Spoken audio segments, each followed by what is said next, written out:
we have numerous Oilers trade reports here on the channel today as the Oilers get set for the Four Nations Faceoff break. All that and more today on Oilers Digest as we go over some trade targets for the Edmonton Oilers as reported by numerous hockey insiders. All that and more today on Oilers Digest. But first, if you haven't subscribed to the channel already, make sure you do so. If you're part of the 80%, almost 81% that haven't subscribed to the channel, folks, what are you waiting for? For any and all Oiler news, make sure you subscribe here to the channel. But let's get right into it without further ado. Break. What break? Yes, for Stan Bowman in the Edmonton Oilers front office. Sure, their players may be on a break, some maybe even representing their countries, but for Bowman in the front office, like I said, they are getting ready to get into the busy trade season. And he was asked about the state of the team, how Stan Bowman himself felt about the team in an Athletic article. He said, "We just sort of stick with it.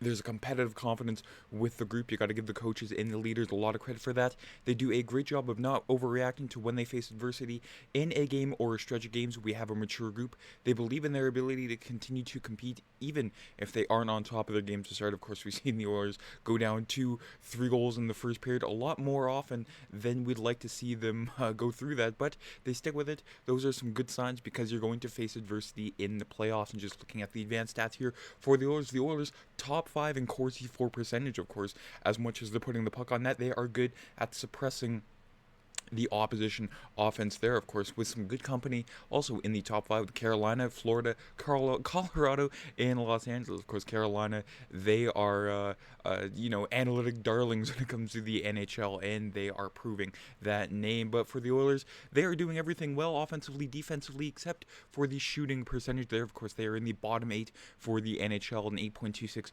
shooting percentage. Of course, when you look at all the other stats surrounding it, high danger chance for percentage, high danger goals for percentage, and just basic high danger and offensive stats, they're doing everything well except putting the puck in the net, and that's where it gets them within the other clubs that struggle offensively in the NHL, like Pittsburgh, Utah, Anaheim, Detroit, Calgary, Nashville, in Ottawa. But when it comes to Stan Bowman in making the team better, he says, "Our top 3 lefty defensemen have been excellent between Ekholm, Kulak, and Darnell Nurse, but I think underneath that, if one of them were to get injured, then yeah, we don't have that experienced depth on the left side." So that's one area to look at. We will look at some defensive trade targets later on in the week, but up front, the Oilers may look to add a bottom 6 forward, whether that's a center or winger, depends. So let's look at a few targets, shall we? First up is from the Chicago Blackhawks, Ryan Donato. Of course, we did see Ryan Donato earlier this week against the Edmonton Oilers with the Chicago Blackhawks, right up against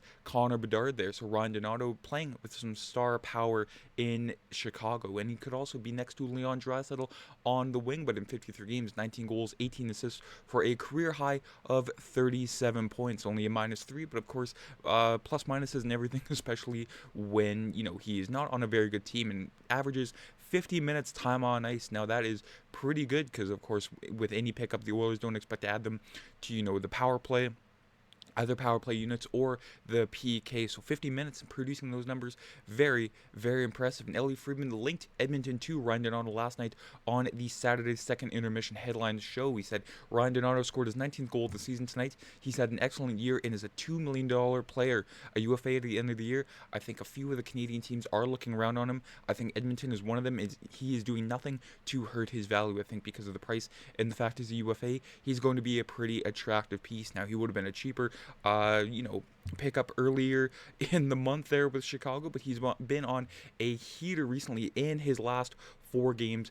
8 points, of course, 1 goal last night against the Blues, a 4-point night against the Nashville Predators, of course, had a 2-point night against your Edmonton Oilers, and 1 assist against the Florida Panthers. So, of course, he's been picking up steam closer to the trade deadline. Of course, the price for Ryan Donato will pick up as, teams are starting to notice, yeah, he's on a bit of a heater there. And like I said, he's already had a career high in points with 37 with the Blackhawks this year, beating his 31 points with the Seattle Kraken just a few years ago. But of course, he's been around the NHL, Boston, from Boston and Minnesota to San Jose for 50 games during the shortened season, Seattle, and lastly Chicago here. So for Donato here, of course, the only thing that, I'm a little bit worried about is he is on a shooting percentage heater with 15.3. But like I said, with the Oilers, finishing is something they've been not doing a very good job of this season. So Ryan Donato next to Leon Draisaitl would be, a little bit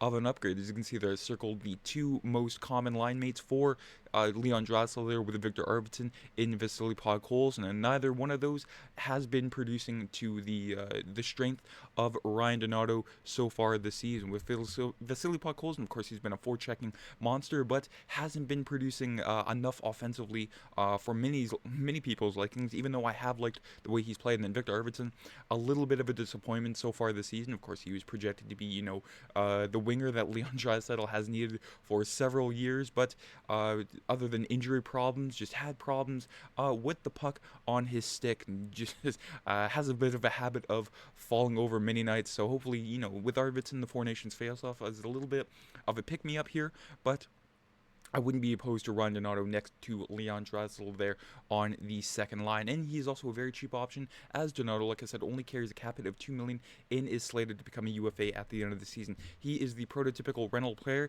and one that the Oilers will probably be able to take without any salary retention needed. Now, he's not the only Blackhawk that the Oilers have targeted. Of course, Connor Murphy making $4 million. So, if they retain that, a $2 million defenseman for the Oilers could be a very solid pickup there with depth on the back end. But Donato, I wouldn't be mad at it, but if that's the Oilers' big fish with the Oilers and their trade targets when it comes to the trade deadline season, I'd be a little bit disappointed. Of course, this is a season you have to go all in. You're in the last year of Leon Draisaitl's sweetheart deal, and the Oilers, like I said, they don't have to, make, a franchise-changing move, just a big fish to, complement the rest of the team. Now, another option that the Oilers could consider, one that I really wouldn't be a fan of, is a reset with the wingers. And again, that would be, Kyle Palmieri with the New York Islanders. Of course, he's probably a bit higher end than the Oilers would be looking at, but Palmieri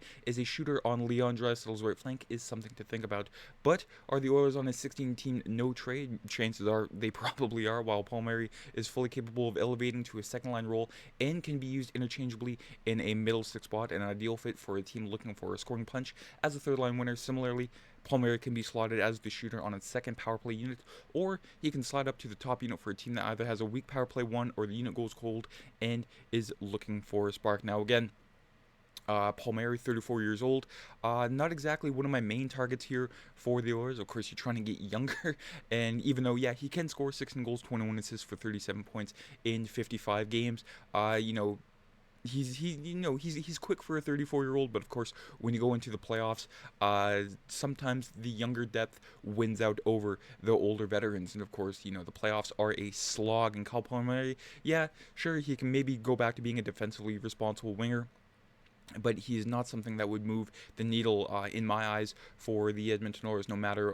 what the Oilers give up for him, whether it could be a second and a fourth or 2/3. This is likely the sweet spot that the Islanders could hope to expect on the market for Palmieri. And of course, again, of course, I wouldn't be disappointed with Palmieri, but with Donato and Palmieri, again, you just need a bigger fish for the Edmonton Oilers. And I didn't even mention goaltending. I mean, goaltending, in my eyes, is the number one need for the Oilers when it comes to the trade deadline. But if you're looking at the New York Islanders, I'd look at someone like a Brock Nelson. Even though the Islanders are looking at extending him after the season, he would be a much better option than a guy like Kyle Palmieri. Or if we're staying within the state of New York, Alex Tuch from the Buffalo Sabres. Yes, it'd be a steeper price to acquire Alex Tuch, but the Buffalo Sabres not getting any better. And then, of course, Alex Tuch, he is not getting any younger there, and he turns 30 at the end of his current contract. And with the way the Buffalo Sabres are operating, I think Alex Tuch would be the main get for me forward-wise for the Edmonton Oilers. But for those hoping for a Jesse Puljujarvi reunion here for the Edmonton Oilers, a pool party, a Bison King reunion, I wouldn't be expecting it, as he is on unconditional waivers today for purposes of a mutual contract termination. I'm pretty sure he's going back to Finland. But for the Oilers, there's still lots of time to sort of weigh out their options. Of course, they're trying to figure out the John Klingberg experiment. He's at his good games, he's at his bad games, but he has, I do believe, the Oilers do have 7 games after the Four Nations face-off before the trade deadline. Of course, that's, not a small amount of games, but it's also not a big amount of games either. And the Oilers do really need to weigh out their options and sort of see what's out there on the trade market and sort of weigh out their options when it comes to LTIR and Evander Kane to use that full cap hit. But that is it for today's video. Let me know down in the comments what you think about the suggestions in this video. Alex Tuck, Brock Nelson, Kyle Palmieri, or Ryan Donato. Who would you go after? And just your main thoughts on the Oilers and your main wish list, your shopping list for the team. And also make sure to subscribe here to the channel for any and all Oiler news. And when it comes to the Four Nations face-off, we will also be providing lots of Team Canada content. But enjoy the rest of your Sunday and the start of the week, folks. Take care. I'm Matt.